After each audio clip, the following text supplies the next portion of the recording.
to be very frank, we were brainwashed. And Roman, you know what I'm talking about. We were brainwashed defensively because we only knew one speed. When I say one speed, it wasn't like, oh, go hard speed. It was go until someone tries to fight you because you're going way too hard speed, like that type of speed. And I say somebody else will pull you back. Somebody will pull you back. And I want you to go live on the edge, play on the edge, but do not hurt the team. But go over the edge. I'll pull you back. Somebody will pull you back. So it started in training camp when we went against our offense. And man, we had so many fights. We had so many fights that Sean Payton made us run until we stopped fighting. Like that's how many fights we had because we couldn't get through practice.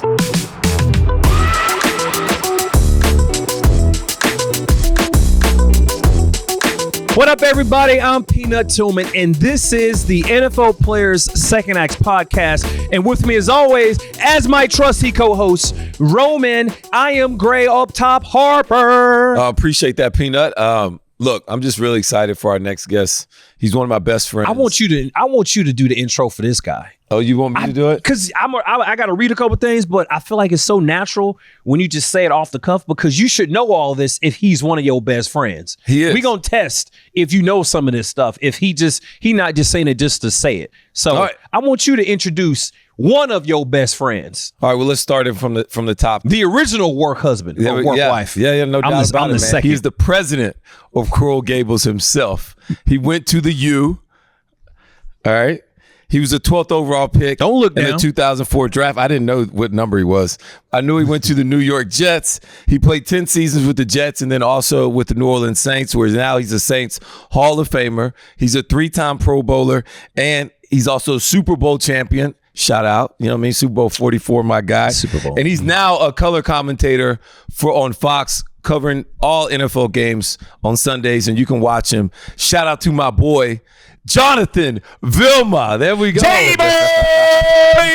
John Boy! That was an intro, Roman. I appreciate it. No doubt, my guy. I probably would have did it better. All he did was look. I could have did that. I thought you was just going off the cuff, buddy. No, because I didn't know all the numbers specifically, and I don't want to mess up on my guy. You know what I mean? This is like... Then we'll have beef throughout the whole thing. We can't have it. Yeah, I've had beef with him before, and it's not as fun. Don't worry, I told that story. That's the true statement. All right, so, JB, you know, we do this podcast. We've been doing it for a while now, and since we've been here in Miami, we've had a couple of guys on, and we always like to ask them this question about Mount Rushmore, about who's this person of influence and things of that nature. And I want you to just look at this. I want you to listen to it. Yeah, that too. Listen to. One of the bigger influences on myself and my career, really, it's hard to split them up, but Jonathan Vilma. My last day, my rookie year, Jonathan Vilma says, "You gonna be back in Miami?" I said, "Yeah." He's like, "Well, I start working out in a week, and if you follow me, I'll get you paid." So you fast forward to when I sued the NFL, Jonathan Vilma, he told me, he said, "Listen, I told you that if you follow me, I'm gonna get you paid, so I'm gonna finish what I started. So until you get paid, I'm gonna work out with you every day." So he worked out with me every day for 6 months and then retired after I got paid.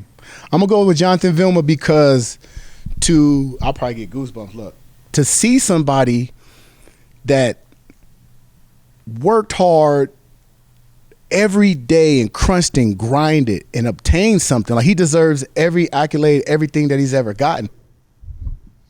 Damn. Just brought tears to my eyes, man. Yeah, man. How's that make you feel, though? Like your former teammates, they feel that strongly about you. They get 4 picks on their Mount Rushmore, and you are one of the 4 picks that they pick. Each dude that wasn't planned. That's just pure organic love for you. Man, that was pretty cool, man. Got me a little choked up only because, you know, when I think back and you just talked about, you know, the love of your teammates, that's what I was giving to them. Like, I just love my teammates. I wanted to genuinely see the best for them. And, you know, you don't do it for that, right? You don't do it to get the recognition. You do it because you really love your teammates. You really want to see them be great. And so, you know, it was always I always said being a captain was the funnest thing yet the hardest thing, because it was always, all right, I'm a captain, and some people don't necessarily take that role as seriously as they should. And what I mean by that is, if you're voted captain, you have this tremendous responsibility to do what's best for the team. That is it, right? It's supposed to be as black and white as that. And that means that you have to pour yourself and give everything you have for the betterment of the team, which means doing what I said for Jimmy Graham, working out with them, even when I didn't have to work out, be there at 6 a.m. with them when I didn't have to be. For DJ, the same thing. And for all of my teammates, and Roman knows this, if anybody had an issue or we needed something, it was the captains have to step up, period. Right. That's for the betterment of the team. So, when you're in the moment, I never would think of it that way as them looking at me and saying, man, we appreciate that. I always looked at it as I'm doing what's best because they trusted me with this role, with this leadership, this responsibility. I can't fail. Right. I can't do them wrong. I can't all of a sudden be late or, mess up and then try and turn around and then tell them what they should be doing. Right. So, I really appreciate that. This being there brings back some great memories, some nostalgia, because those guys, they were great athletes, great players in their own right. I didn't do much besides just be a great teammate. That's it. That's all I really did, just be a great teammate.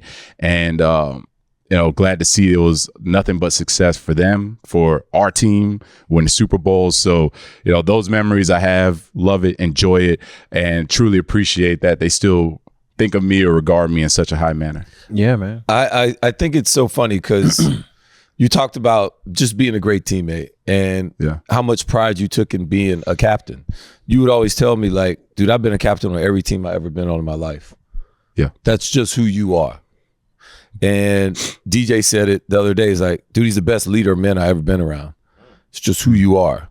I agree with that wholeheartedly. And, I will never forget in 2009, and maybe you can help kind of bring up this story or finish it up for me. We were undefeated. I think we're 5-0, 6-0. And it was like we were the angriest team I'd ever been around in my life. JV calls a defense-only meeting, players only. We're undefeated too, like 6-0, 7-0. And literally everybody got cussed out. Like, he threw a clicker against the wall. It was like, I thought we were playing pretty good. And it was like, no, like, Roman, I missed this tackle. But he's like, I'm not even mad at Roman.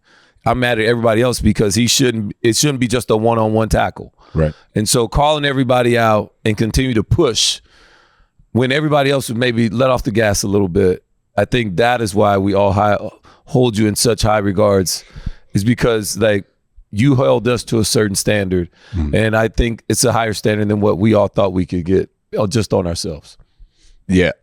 So I do remember that. And so taking it back, if going back to the team, if you recall, we were putting up, 40 points easily, right? And then the games were being won like 41-27, 45-30 something, right? And I was like, man, how, again, going back to being a captain, how can I sit here and say I'm the captain of the defense, yet if we lose, we're the reason, right? It's not going to be because of the offense. We're the reason, right? So I always looked at it as, again, my responsibility to make sure that, look, we need to hold up our end of the bargain. And that's why I had that defensive meeting or players only meeting, because I'm like, one, we clearly have the talent. We're 6-0, 7-0. We clearly have the talent to be great. And then we fast forward, we win the Super Bowl. But I was like, if we don't stay on our P's and Q's, if we don't, and it's always the little things, man, because just to take a step back, I was never the most athletic. I was never the gifted guy that ran a 4.3 or 4.4, 240 pounds, and none of that. So I was always a guy that had to outwork everybody. And so with that, I knew I can beat a lot of people if I just outwork them. We can beat a lot of people if we just outwork them. And that was always my mentality. So that really that meeting stemmed from reminding us that we need to make sure we outwork everyone on Wednesday, Thursday, Friday, Saturday we rest, walk through, you know the drill, Peanut. Yeah. Sunday comes around, we've already won. And when we win, it's going to be because of us as opposed to in spite of us. That was always my thing. So, taking that approach, if you Roman, we weren't the most talented. We had talent. That wasn't even our best team. Right. That wasn't even our best team, right? Like we had better teams. But when you turned on our film, boy, did we play. And that made me feel good because I'm like, I'm the captain of, this is the product of what I've now tried to force, put out there, etc. And so that was the reason for it, because we couldn't we're too good, man. We're too good to slip up. Too good. And so I want to talk to you about this another subject here. And I don't think me and you've ever really gotten into it. And so I want to talk to you about how you felt about the public perception of Jonathan Vilma once you retired. Because the public perception of Jonathan Vilma is different than what the video we just saw. Like, that's the team. That's the people that know you. Yeah. We love and regard you. But the public perception was he was the face of Bountygate. The Bountygate, right? Like the Sports Illustrated, you're on the front cover. Yeah. And so maybe kind of talk about that, your whole feel on that thing and what that perception of you was and how you've had to deal with that. That's a great question, Roman. That was you did your homework, man. That's a great question. So I never thought about it from only the public side, the public perception side.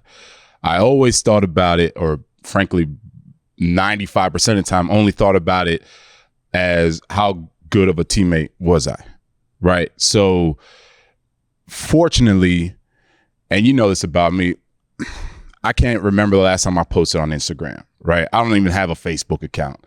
Back then, Twitter was big. Now it's X. I don't even have an X account.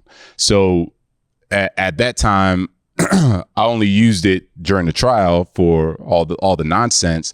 But once it was done, for me, I'm done. Yeah. Right. Like I'm not trying to live in the fame of social media or try to win the votes of the public and try to I guess clear my name or anything like that. I don't care. It doesn't bother me. I was a great teammate. I won a Super Bowl. Like, life is good over here. Like, my daughter's good, family's good. Life is A-okay. And then consequently, what was interesting about it was that I gained, that saying, any publicity is good publicity, right? I gained more recognition from the ESPNs of the world. That's where I was prior to Fox. And then the Fox, because before that, I was just a good player, right? I was a good linebacker, made a couple Pro Bowls, won a Super Bowl, but I was just a good player on a good team with a Hall of Fame quarterback. Then all of a sudden it's, oh, who is this guy? The Bountygate guy. Oh, he's a terror, blah, blah, blah. And I was like, if you say so, like, cool, whatever, if that's what you think, right? And that actually got me more attention. And so it was intriguing for ESPN, Fox to be like, all right, well, who is this guy, right? Let's bring him in. Let's figure out what's he about, right? And then now I'm at ESPN doing tryouts, etc. And they're like, oh, he's pretty damn good. This guy, all right. And then they talk to me a little more like, he's actually pretty awesome. We don't know about Bountygate. We're just gonna take whatever they said, but he's pretty awesome. Fox, the same thing. They're like, damn, JV, you're pretty cool. Like, yeah, I am pretty cool. Like, I'm not whatever you thought that perception was. So, I never thought about that, and I still, frankly, don't care. I actually find it funny, especially like if I'm calling a Vikings game. I was in Minnesota calling the Vikings game. Oh, they're still mad. Oh, they're so butthurt. So butthurt. And so I always wear my ring when I'm calling games. So, the booth is here, and then you have the fans that are right around the booth, and then you have some that are in the suite.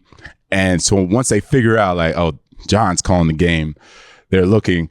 And then I'll kind of look over at it's a TV timeout or commercial, and then you just see them saying,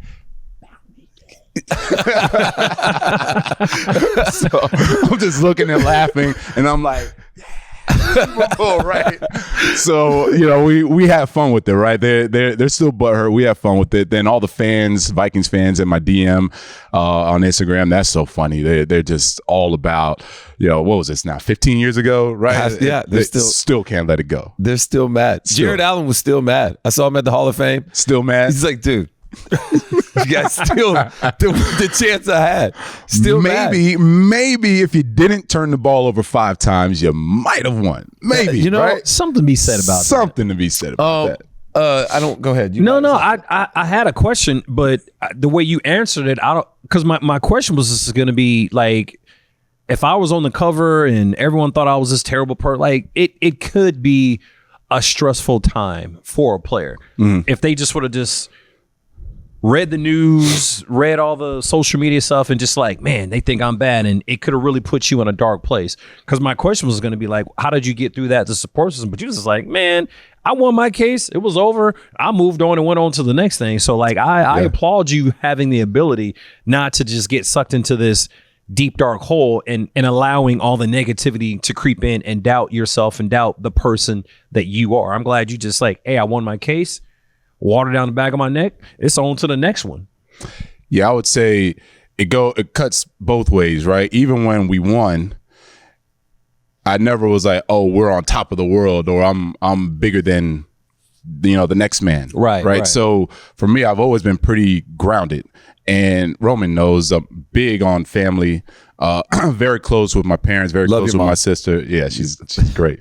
She don't listen, but she's great. So big on family. My daughter, she was like 2 years old at the time, 2-3 years old. So for me, even when the highs are the highs, I always had a foundation, and the lows are the lows, I still had that same foundation. So I was always very grounded from whatever spectrum you want to look at. And so that's why it just never really bothered me, because football is what I do. It's not who I am, right? It's not my whole identity. I got way more things. And like I said, if I don't do football, I still got a great family. Life is good for me, right? Yeah. So, that part was always probably it was always the rock, that I'm good right there. And because I had that, it wasn't even necessarily a support system. Like I didn't need to necessarily vent to them or anything like that, or need consolation or anything like that. It was just, we're good. We're good. I go home. Life is good, man. 2013. All right. Injury year. Yeah. And then you finish up. Well, dude, it was all whatever. Like, we were so banged up, hurt. Me and you both, we spent 9 weeks, 10 weeks together in the training room that year. Yes. Actually had a lot of fun. I was going to say, it sounds like some good times. It was. Was Sean in there too? He was in and out. He was popping in and out because he remember he got hit in Bucks game. Yeah, broke his leg. Yep. He was on that scooter, right? He was on the scooter. Yes. Dude, this guy Sean was crazy in the training room. Yes. But that's a whole nother segment for we do that NFL Player Second Acts 2.0. That's the post podcast. We tell them stories. And so that kind of ended your career, but why didn't you retire officially till like a couple years later? Jimmy touched on it, right? It was Jimmy was having his breakout years, right? There was a time where, and Peanut, you could attest to this, he was the best tight end in the league. Absolutely. Right? Any time that people had to now scout our offense, it was Jimmy Graham, obviously Drew Brees, but Jimmy Graham second, and then everybody else around. And I kept working out with him. He was right. I kept working out with him. And I was like, you know what? I'm going to keep working out. I'm not going to officially retire, only because if the Saints come calling back or somebody comes calling, I may take a shot, see how it goes. But more importantly, I was like, let me just focus on working out with Jimmy, being I'm not his teammate, but being a great friend. Yeah. And still doing that. So that was really, to be honest, that was it. Just frankly didn't get around to it. More concerned, I shouldn't say concerned, but more cognizant of Jimmy's situation, because that's when now it was time for him to get paid, right? And then all of a sudden he was getting flexed out 70% of the time, but they want to call him a tight end and and back and forth. So it was the first time, because I would tell Jimmy also, like, the business of the NFL it really forces you to suppress your emotions. You've got to really just be as stoic as you can, so you can kind of think through this, because as much as it feels personal, it's not. It's just a business. It's just a business. And so I would tell Jimmy, I was like, Jimmy, yes, you flexed out 70% of the time. As great of an athlete as you are, you don't move like a wide receiver, right? That's the truth. You're 6'7", jump out the world fast as all get out, but you don't get in and out of your breaks like a wide receiver does. So right. I would always just, I'm saying this to just say I was purposely playing devil's advocate. I want the man to get paid as much as he can, but I was trying to just bring him down a notch, right? Yeah. And so it was working out, but it was also working out, grab lunch, grab dinner, grab breakfast, talk, right? Just talk through some things, man. Yeah. And that was actually, for me, it was a fun time for me because I wasn't in a scenario. So I'll tell you a quick story of why, and I'll circle back to why I was in this, nice little mindset. When Sean let me go, or they say not renewing my contract, whatever, it's all the same. I was like, man, what am I going to do? Like, man, I really want to play ball. I still got some in me, right? That's what we all think. I still got a little in me, right? So working out with Jimmy, he goes to training camp now, right? So fast forward, training camp starts. And I remember I was like, the couple days before camp, I'm like, man, I think I'm going to be really sad, because I was one of the few that actually enjoyed training camp, because that's where you can kind of work on your craft, get a little better before the season starts. So I was like, man, I'm going to be really sad. So I'll never forget, I went, grabbed some food. I was over at Dave & Buster's, grabbed some food over there, and I'm sitting at the bar and I'm looking up and I'm watching, how ESPN would go like around the nation to the teams and show training camp. And so I looked up, and I remember I'm watching, it was the Eagles training camp they were talking about. And I was like, this sucks. Like, I was like, that looks hot. I don't want any part of anything going on in that training camp. I was like, I don't want to do training camp. I'm good, right? And so that was the first time I actually, instead of feeling all this weight of feeling down, I actually was like relieved. I was like, I feel great. I don't have to be doing that. That looks tiring. I don't want to do any of it, right? And at that moment, that's when I knew I gave the NFL, gave playing football everything I had, right? I didn't leave anything on the table, right? Because most times you have players, they have a little regret. If I had done more, yeah, right? And they want that opportunity to make up for that one time that they didn't do whatever it was, work hard enough or whatever it is, right? I didn't have that. So fast forward, because you asked me why I didn't retire for a couple years, I'm working out with Jimmy in the offseason again. And that's when we were going through like his whole contract and stuff. And for me, it was pretty peaceful because I had no interest anymore in really playing. I was just like, I love working out. Obviously love hanging with Jimmy, want to see him get paid. But for me, I was like, if someone calls, cool. If not, I'm A-okay. And that kind of moment of clarity, watching the Eagles training camp, realizing I wanted no part of that, and having, a sense of relief knowing that I did everything I could when I played.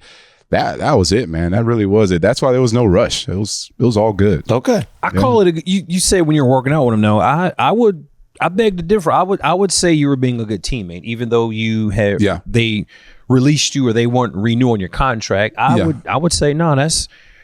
You were being a good teammate.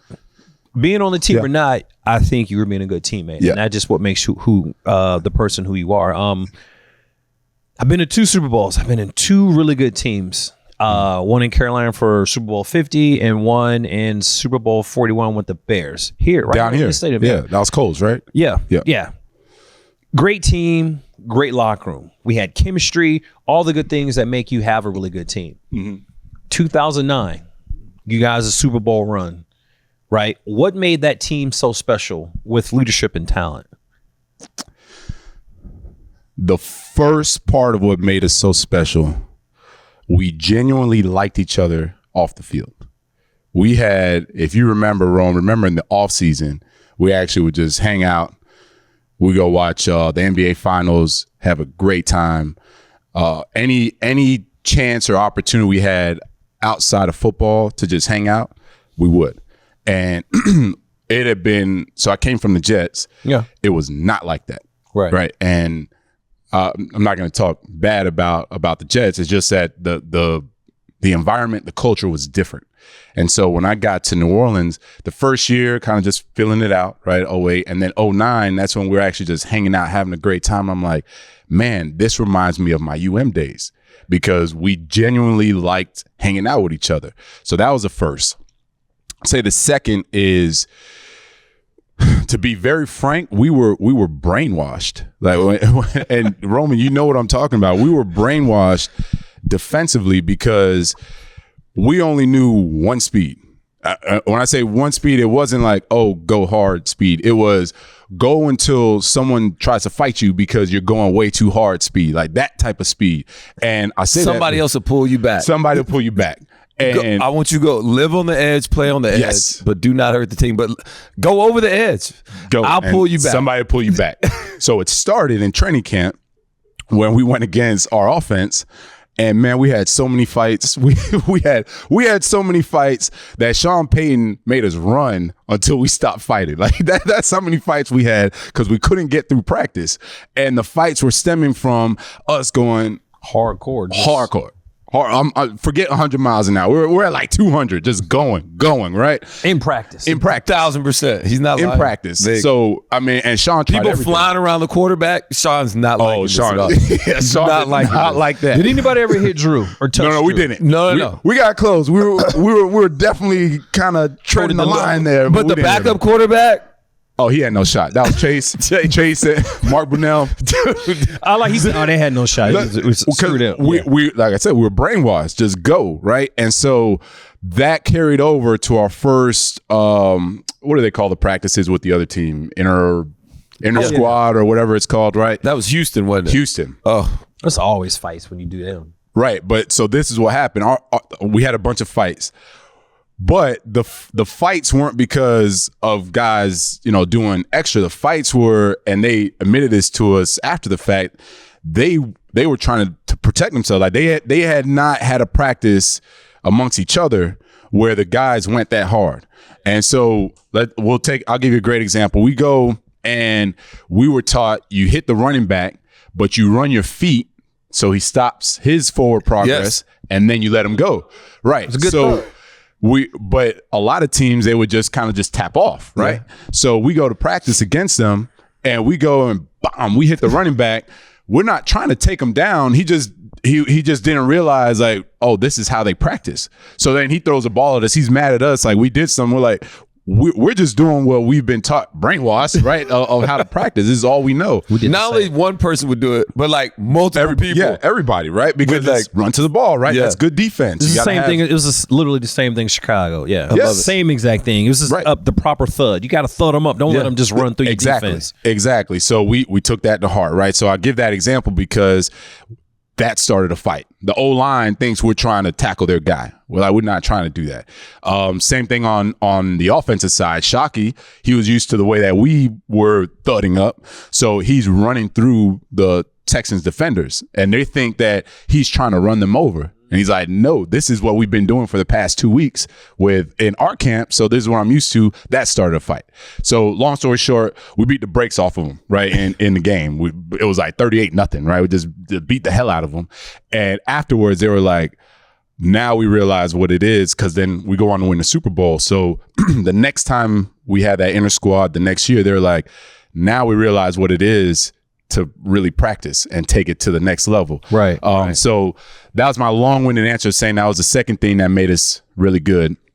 Then the third thing that made us really good was Drew Brees. I don't know what I can say that people don't know about him, besides the fact that he was everything you would hope for in a great player. We had a bunch of really good players. We had a bunch of good players and really good players. He was a great player, and he was everything we could have hoped for, because he was a guy, when you talk about having a rock foundation, all these things, he was a guy that he wasn't just consistently good. He was consistently great. And knowing you can fall back on that gave us defensively all the confidence you need in the world, where we'll go all out blitz. If we don't get there, we give up a touchdown, we got Drew. right? Like how many? That was our job. At the end of the day, that was it. Get our offense back on the field. Get the offensive ball back, right? We never. That was the deal. Not a. I said I didn't want to say anything. I know we didn't have that luxury. We didn't have that luxury. Have that. Like we had some really good defenses. I know. My time in Chicago, we had some great, possibly 3 Hall of Famers on our defense, and But our message in Chicago was like I remember Lovey came in to the defensive meeting room one day, and we had just gotten pep, and he was like, "All right, guys, we're playing the Saints. Hey, defense, we got to score some points. We got to shut them out, and we got to score. We got to score. We got to score maybe twice." And maybe twice. Yeah, it was something like that. Yeah. And Pep goes, so we go. Lovey has his message. He says what he says. Then Lovey leaves, and Pep goes, "Hey, yo, Nut. What about the offense, yo? They get the ball. Like we got a quarterback and a receiver and a running back and a line. Like they supposed to score. That's why it's offense." And I just remember saying, I was like, bro. Welcome to Chicago, boy. It is all about the defense. Monsters of the Midway, like get used to this.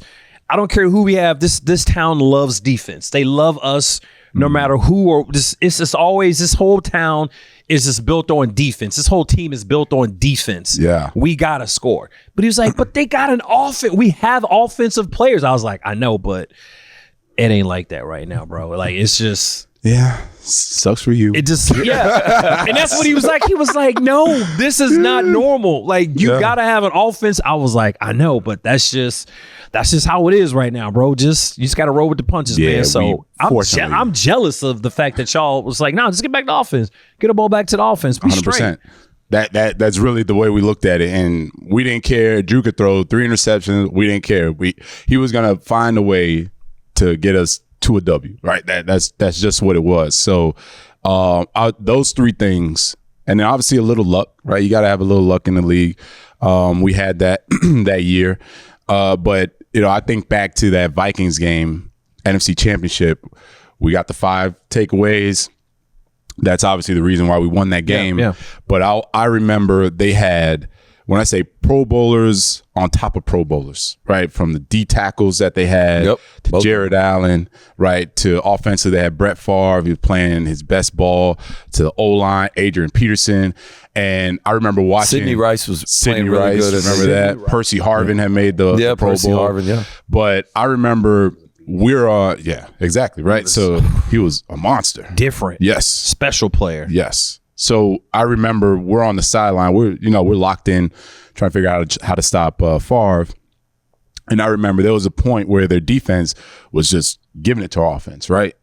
Which is expected. They're a good team. Mm-hmm. And in my head, I'm like, damn, they got guys at every level. Like, how are we going to put points on the board? And then sure enough, you just see Drew just find a way, right? You just see Drew just duck a Jared Allen. Bro, make a throw that we needed, right? It's a 3rd and 7. He gets 8 yards. It's always just whenever we needed the great Drew Brees to come out, he did, right? And then even on the last drive, remember, we run for it on 4th. I don't know if you remember, but it was like 4th and short. And when I say we got it by like the narrowest margins, and I was like, oh, Drew, right? I'm like, whew, Drew, gotta love that guy. And then we end up winning. So that was it, man. Now that was our formula, to be honest. Not much there besides camaraderie, hard work, and a great quarterback. It literally, you just described Chicago in 2006, and then you described Carolina in 2015. Like the really good teams hang out outside of football, whether it's going to a bar, having a drink, having dinner, going bowling, just going over someone's house, paintballing, just finding something to do outside of the facility. And I think those players or those teams, those players on those teams that do that, they have the most success. I'm not surprised to hear that story at all. Yeah, I was always 2015 was a very unique year for me. Giving my so much to the city of New Orleans, right? Loving that place. Yeah, we called you a traitor. Yeah, what I mean? How much fun we had. Yeah. And then going to Carolina and all of a sudden having that type of success. I'll never forget in 2015, as we're like ramping up and going through the playoffs, you called me and we're like, dude, he's like, I'll be interested to see you guys gonna go win the Super Bowl. Because we were like killing everybody. Yes. It wasn't even close. Wasn't that Cam won Player of the Year, right? Yeah. We were destroying everybody that year, like walking away with it.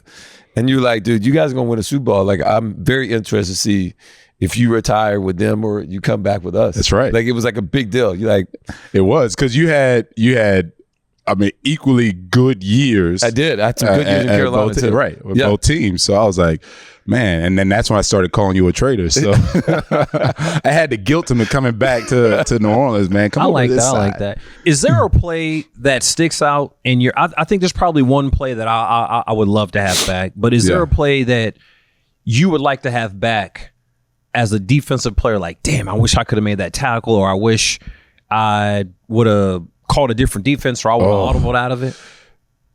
Okay, so I'll give you a not so serious one, and I'll give you a real one. Okay. So on the Super Bowl run, we're playing the New England Patriots at home Monday Night Football. We're smacking them. We crushed them. First time I ever saw Brady get pulled out of a game early. And they had Lawrence Maroney, if you remember him, and they ran like a little draw play. I come up to make the tackle. He gives me a little wiggle. I miss. Roman goes to make the tackle. Roman gets run over. And then everyone's like, ooh, right? They see Roman get run over. But he went down. He tackled him. He went down. He trucked him. He tackled him. And I felt so bad.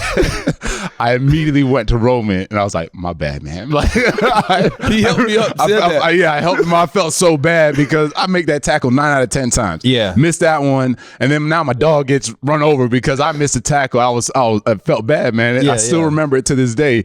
So I was like, my bad, Roman. He's like, oh, it's all good. But I like really felt bad. Because I'm running full speed. And then when he shakes Vilma, now I got to stop because I can't just tee off now. Now I'm like, then I just got to accept it when he just drops the shoulder on me. My bad, Roman. What was going through your mind? You're just like, boom. No, it was like, and then I just caught him and he just, whole crowd went whatever. So imagine I'm watching it from the back angle. Now you're a spectator like, ooh. Damn it. Yeah, I'm like, God damn, man. I should have made the tackle. But on a serious one, 2012 divisional game versus the 49ers in San Francisco. It's their last scoring drive. And I'll never forget this, man. We are in cover 2. We play cover 2 as well as anybody play cover 2 all season long. And he was throwing to, and you can kind of feel it during the series, like where he wants to go. He was throwing to who's our man, the tight end, Vernon Davis. Vernon Davis. Everything in me,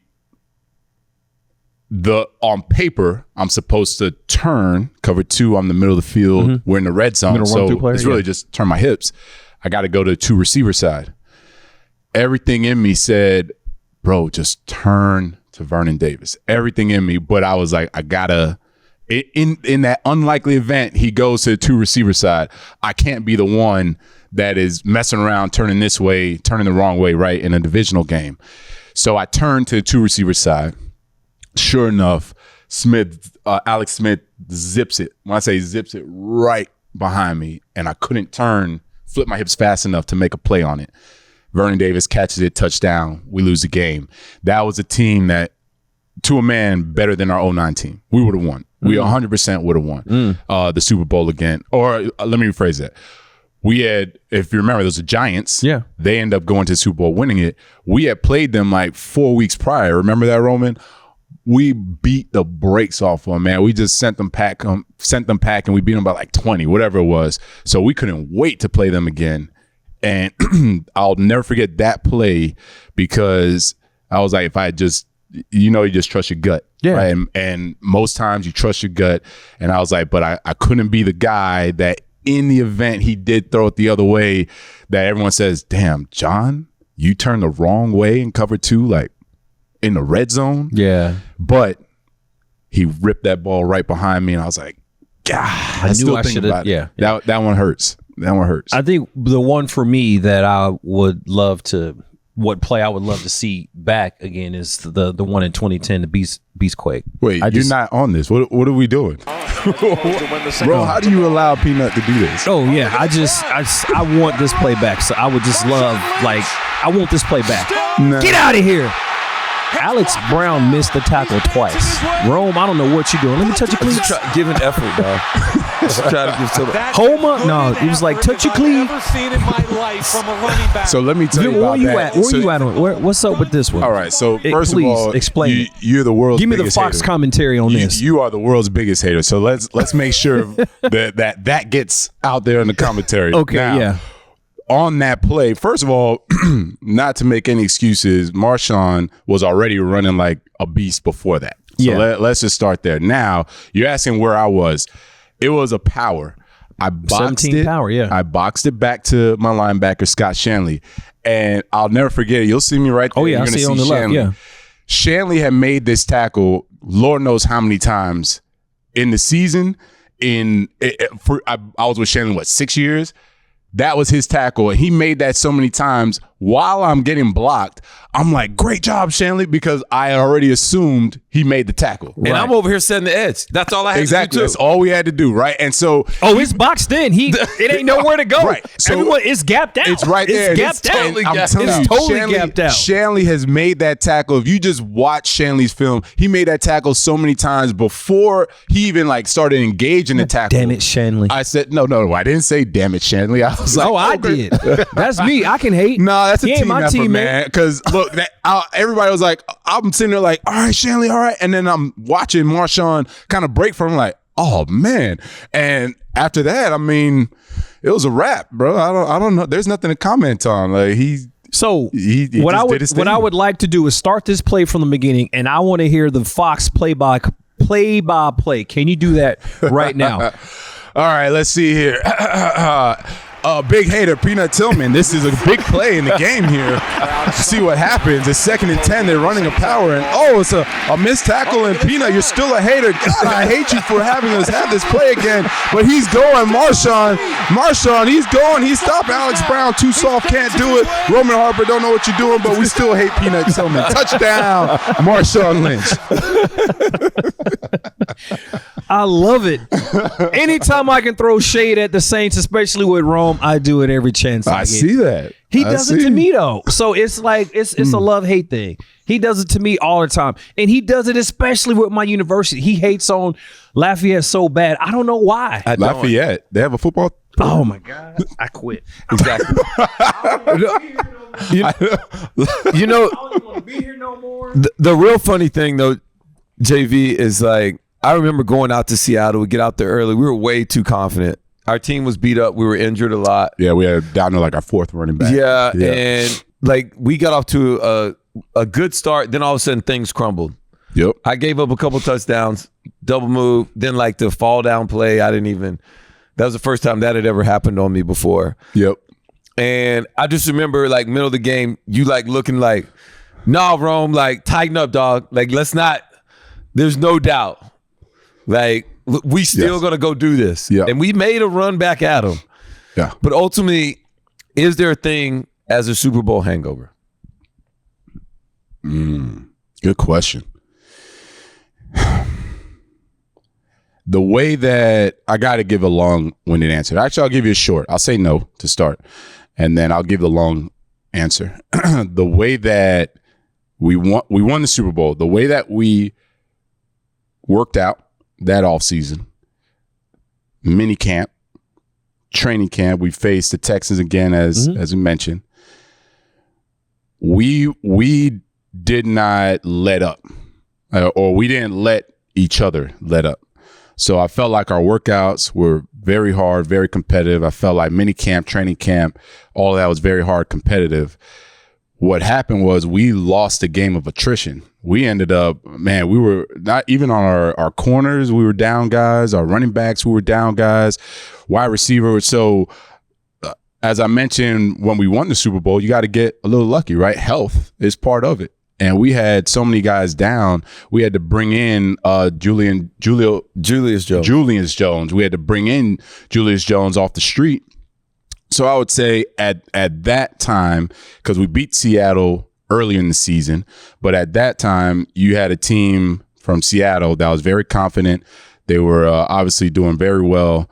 They were on like this trajectory, and we frankly weren't on that trajectory. Like you tell me the last time you seen a team win a Super Bowl with their fourth team running back, right? When's the last time you seen a Super Bowl team win with 2 cornerbacks off the street or offensive linemen, whatever it is, right? Like you need your guys. We didn't have our guys. So I don't think it was a Super Bowl. I want to, and I know we're going to get to your second act here in a second, but I do got to know this. How great was your Miami draft class? Gets no better. My draft class, we had 6 in the first. We had 1 who would have been a Hall of Famer, rest in peace, Sean Taylor. We have Vince Wilfork, who's probably going to be a Hall of Famer.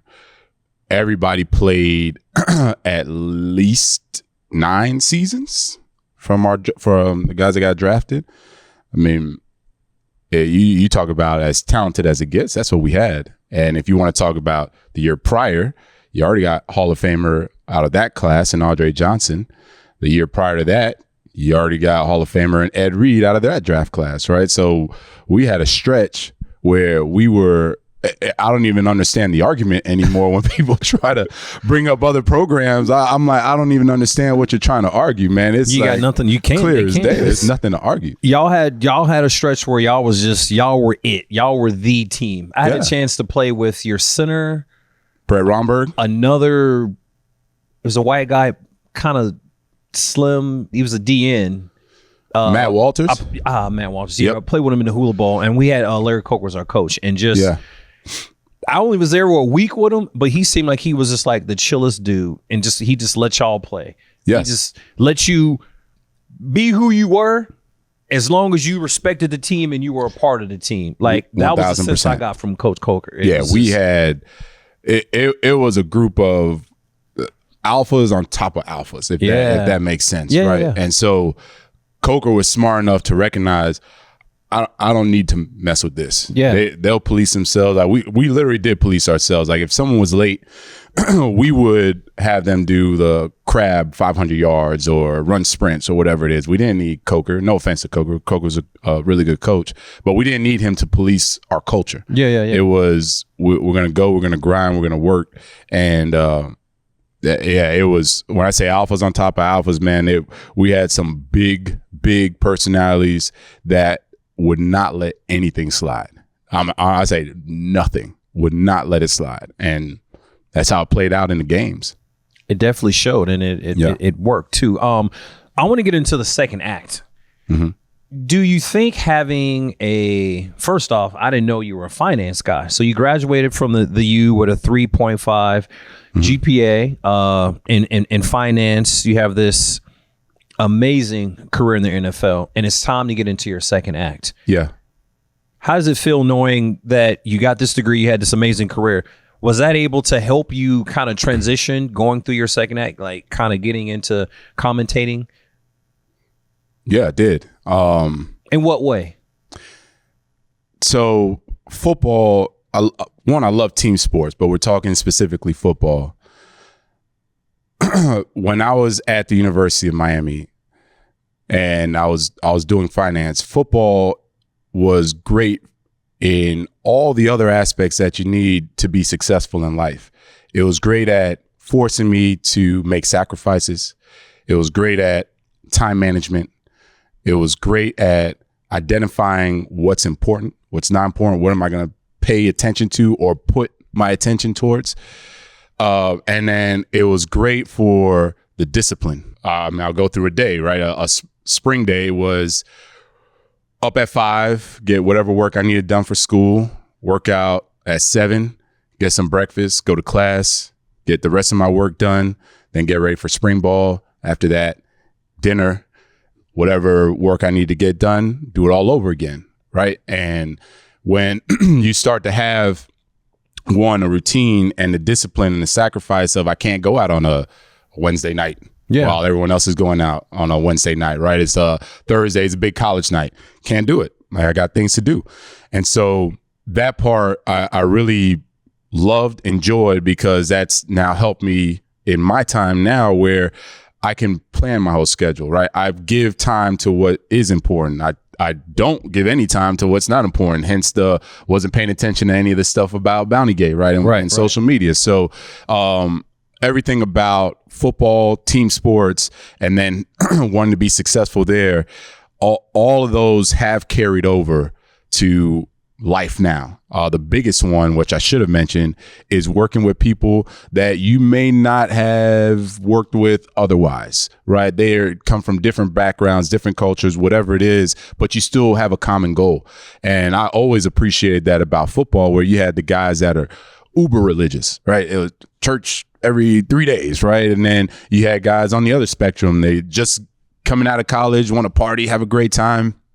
And then you have all walks of life, only like country music, only like rap music, right? Or something in between. And that was always great, because I'm like, all right, cool. You're different.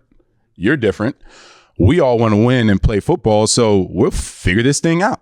Doesn't mean we all have to be kumbaya, buddy. We're going to argue. We had fights when we won the Super Bowl. That run, we had about 4 fights in the locker room, but it never got past that, right? That's what brothers do. Brothers fight, move on, and go. So the teamwork, dealing with people that you wouldn't normally deal with, especially now, that I really appreciate that. That's probably one of the biggest things I took from it. You know, I know this about you personally. I know you've done restaurants, real estate, you've done a ton of other things.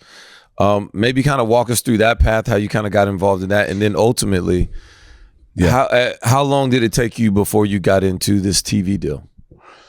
Yeah, so the finance was always the prerequisite for the foundation I needed to be an entrepreneur, right? I needed to know my numbers.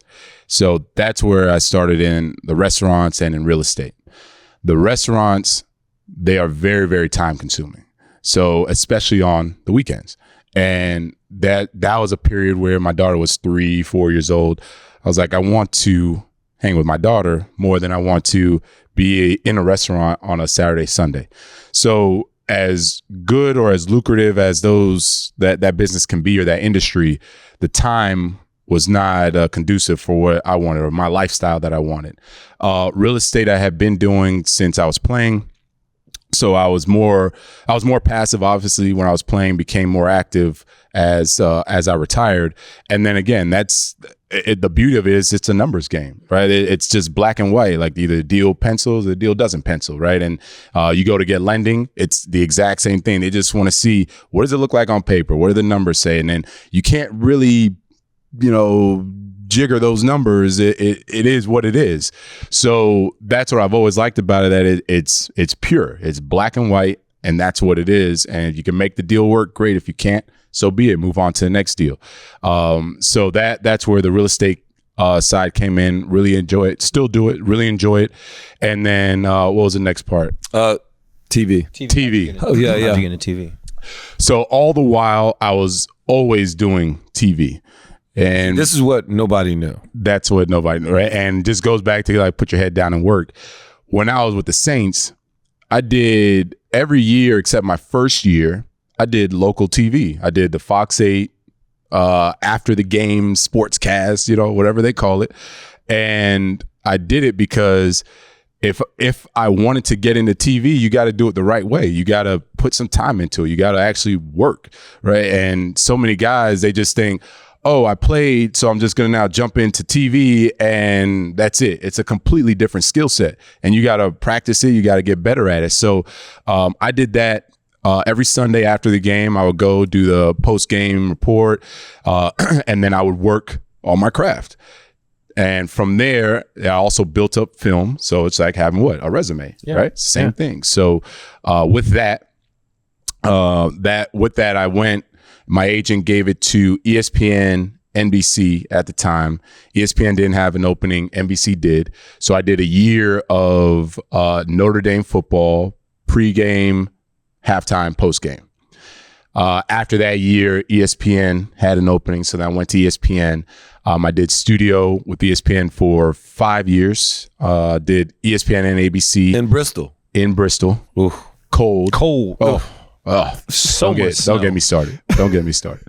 And then from there, I'm now with Fox. Been with Fox for 5 years, 6 seasons. Michael Jordan quote: "I have the obligation to the game of basketball. Not financially. I'm okay. I wish I could take a magic pill, put on the shorts, go out and play the game of basketball today because that's who I am. I miss it." Michael Jordan. My question to you is, are you still competitive, and how much do you miss the game of football, being that you're so connected to it by calling games during the season? I'm very competitive. Very, very competitive. I will turn anything into a competitive sport. Whatever we can do to get some fun out of it, I'm going to do that. I don't miss the game at all as far as playing. The difference, maybe, but I'm pretty confident that this is the big difference. Football takes a different toll on your body than basketball. And especially for linebacker positions, safety, corner, when you had to come up and stop the run and cover 2 all day, right? You start to think about, which is what I do now. Anytime I look at the game and think about, oh, can I play again? I think about the training room. I think about Wednesday being sore, Friday being sore, trying to get back to just 100%, just to beat your body up all over again on Sunday, right? It was crazy. And then do that for 18 weeks, right? 4.5 months. I want no part of that. Like none at all. So from that perspective, I don't miss it. From the competitive side, of course, but I'm now in a place where I am attached to the game as much as I want to be without taking up all of my time. And I'd say that because the coaches, you got to have a lot of respect for them, man. They put in hours. That's why I can never do it. They put in hours. And I'm talking, going back to sacrifice, they don't see their kids' games, right? They miss events. And even when it's the off season, they still are in there. When we're off and we're chilling and having a good time, they're still in there grinding and working, right? And that is a life where you have to really love the game a different way than the way we love the game. We love the game from afar. We appreciate it. We're knowledgeable about it. We know it. But we would never commit. You just said it, right? I wouldn't do it either. I know Rome won't do it. I would never commit the hours that the coaches put in right now and then miss family time, miss seeing my daughter's volleyball game. I want no part of that, right? And so for me, I respect the hell out of the coaches for that sacrifice that they make and to be successful. And remember, no one feels sorry for them. No. Right? Think about all the fans. As soon as a player or a coach, look at Aaron Glenn right now. He went from the darling D coordinator to he doesn't know football. He can't coach. He doesn't know anything. He's a Jets head coach. He doesn't know anything. No one feels sorry for him, right? The time, effort, everything, the sacrifice. So I don't miss it from that perspective, but I do miss it from just the normal. All right, number one, shout out to Joe Vitt. JV is his favorite player. I just spoke to him like 2 weeks ago. Yeah, that's our linebackers coach. Used to be assistant head coach. Yes. He literally would give up his own son for John Vilma. And he has openly admitted that to his own son. It's my guy, man. Times. He's That's like, my guy. Dude, Joey, dude, get Joey out of here. I'll take John. All right. So that shout out to Joe Vitt. Number two, JV, I want you to tell, because we got great stories together. So we don't have to tell any stories from New Orleans. But I do have to share with the world that, could you share with the world about the time that I learned that you speak German? Yeah. Was. Yeah. So I've known this guy for years up until this moment and had no idea. Please share, please. So we are in Amsterdam. We are celebrating Roman's about to get married. So we're celebrating in Amsterdam, bachelor party. And for the record, we only went to the red light district like one time. It wasn't even all that. Yeah. So never there. We were like, we were doing like local stuff. Yeah, we're actually doing all local stuff. Yeah. So for anyone thinking like we were just going crazy at red light district, it didn't happen. So we're doing all the local stuff. And then we got there on a Monday. Unbeknownst to us, everyone from other countries, they go in on like a Thursday for a long weekend, right? Yeah. So it's similar to how we do Vegas in America. All right. So Friday now comes around. We grab dinner. We go to one of these local spots. It had a little lounge club kind of mix, and it was cool. And so now we're seeing everybody, but we're hearing all these different languages. We're like French, like literally French, Spanish, German, everything. Right? I was like, wow, okay, this is cool. So we end up meeting this little group of women. They're from Germany, and I always like to just ear hustle when I hear German being spoken, right? So I'm just listening to them, and they're just talking about our group of guys, and they're like, "Oh, these guys, they seem fun, they're cute, blah blah blah, all this stuff." And I'm just listening. I didn't say one word, and Roman is trying to have a conversation with them, right? So they knew English. They knew enough to be dangerous, but when they wanted to like talk about one of us, they would speak in German. Right. So Roman would talk to them. They would answer in English. And then they wanted to say something about our group, they would talk in German. So I'm just listening to the whole thing. So now it's two of the girls. So the girls were basically like, all right, we like Roman, we like John, we're gonna hang out with them and go to another spot. And then the other girls stayed, and then I don't even know where Jar and those guys ended up. But no, Ronnie and we just ended up in the car, and then like Stefano and Ronnie and they were somewhere else. Yeah, they ended up with us. Yeah, they ended up with us a little bit later. But yeah, right. So now in the car, I'm sitting in the front, and then Roman is in the back with the two ladies. So Roman is trying to talk to him, and then one of them says in German, "Oh, he's nice, but he's talking too much." So I said, "Hey, Rome, be quiet." And Rome's like, "Huh?"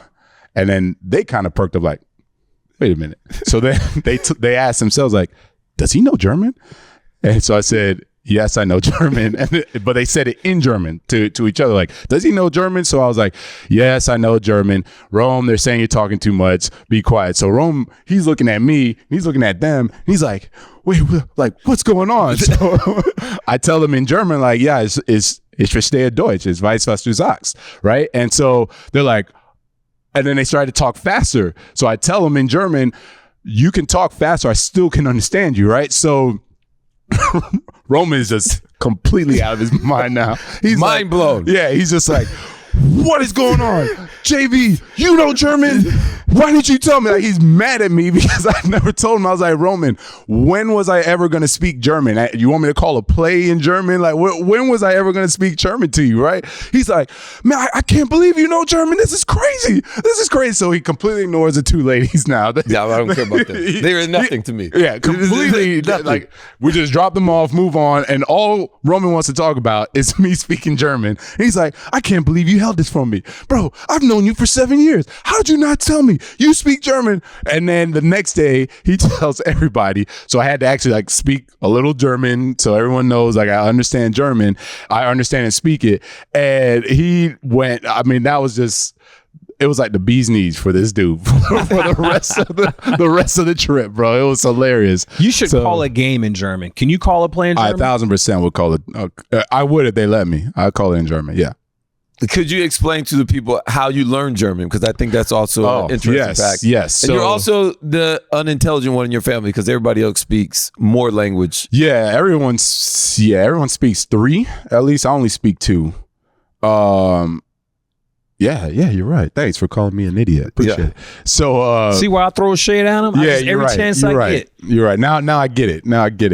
So my uncle and my aunt, I'm of Haitian descent, so they lived in Haiti. They went to Germany because you can go to medical school for free in Germany. So they both went to medical school in Germany, became doctors. They met their significant others, and instead of coming back, they stayed in Germany, had kids, the whole 9. So my cousins are living in Germany. No one in my family knew German. So my dad was like, "You're going to learn German in school." So I learned German. Usually people just learn Spanish, especially down here in Miami. I learned German in school. And then in the summers, when my cousins would come down or I'd go visit, I would talk to them only in German. So I had been fluent in German, I don't know, since probably like 9 years old. And so I would always, like, anytime we go, a lot of Germans would come down. I'd just kind of listen just ear hustle and maybe speak, maybe not. And ever since then, like now when I go to Germany, I'm trying to teach my daughter, but she's not learning it. She's learning Spanish in school. So it's a little different, but I always talk in German when I go there. I try to talk to them periodically on the phone just to keep my German fresh. So yeah, that's how it happened. I like that. That. My last question for you, sir. Mount Rushmore. We ask a lot of our guests this question. Yeah. You get 4 picks of people that have had some type of an influence that have shaped, molded you into the man you are today. On the field, off the field, with football, not football, sports, just 4 people that have had great influence on you as the man you are. Yeah, the first one is my dad. He was tough, big on discipline, big on he would only get mad if I didn't give my best effort. Win, lose, or draw, just give your best effort. So that would be the first one. Definitely molded me into the man I am today. My second would be Andrew Swayze. He was my strength coach at the University of Miami. I think, Rome, you've heard me talk about him before. I had Swayze he was my DB coach. Oh, really? In high school. Really? Yeah, we'll talk about it later, but keep going with. All right. So, I don't want to interrupt you, but yeah, keep going on your thing. So Andrew Swayze, he was frankly, if I was already here as far as like discipline, sacrifice, etc., he put me over the top. Yeah. So much so, the first time I worked out with him, he made me throw up. After I threw up, he made me finish the running. And he was like, and you better come back tomorrow and do the same thing all over again. And so that guy, he got me right. Third, it's going to be my favorite coach, Joe Vitt. Joe Vitt was a guy that he knew how to inspire you. He knew how to get the best out of you. He knew how to make you feel like $1 million.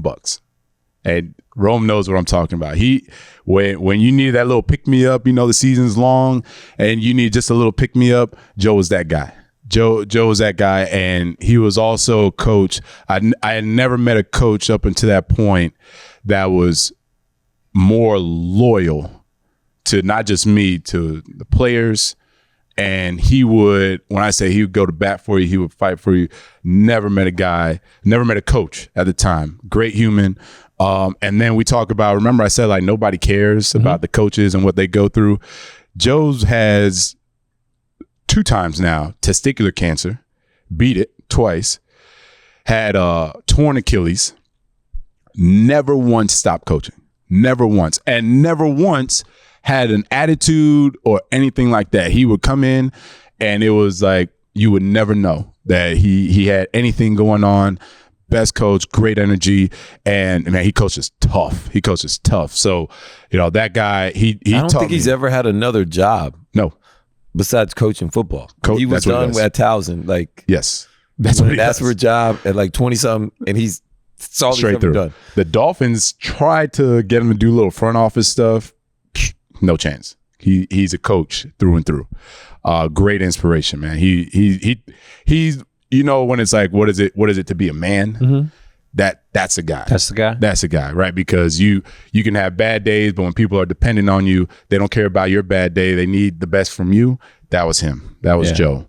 Number 4, man, it's going to be Randy Shannon. He was my defensive coordinator, University of Miami. And it's Randy because he was the first coach to force me, literally forced me. I'll tell you why. Forced me to use my brain and not just brawn. And I'll never forget, he didn't recruit me. So Greg Schiano recruited me. He came in the next year. When he comes in, he's watching all the film from the prior year. I had gotten freshman All-American, so I thought I was hot shit, right? And so he comes in and he has me come in and watch film with him. And he's literally like, why are you doing this? Why are you doing this? Why are you doing that? He was like, don't you have a 3.5? Yeah. He was like, why do you play so dumb? I had no answer for it. And he was like, you're too emotionally charged up for these games. He was like, you need to bring it down. Because he was like, I need you to think. I need you to call my plays. I need you to make my checks. You need to be me on the field. So you need to bring it down a notch. And he literally was the one that told me I was too emotionally revved up for a game. Yeah. I had to take it down, learn the game. He taught me the game, taught me what it is to look at formations, tendencies, O-line splits, everything, right? So because of him, now my sophomore, junior, senior year, instead of me just being a guy running around crazy, it was, this guy knows football. And I took that into the NFL, and I got Rookie of the Year because it was, I mean, obviously my teammates with the Jets and stuff, but I remember I took so much of what he taught me on how to watch film on a daily basis, the tendencies all carried over. And because of that, I always would tell him, man, he taught me to be a smart football player. Before I was just a dumb guy just running around. Yeah. Yeah. I like that. Yeah, man, you got to learn how to be, you can't be Hulk Smash. Sometimes you got to be Bruce Banner. Yeah, man. Yeah. That's a good one. Thanks, man. That's a good one. Bars. Well, JV, man, it was a pleasure, bro. I'm glad I got to see you. Yeah. I'm glad we got to have you on, man. This is an honor.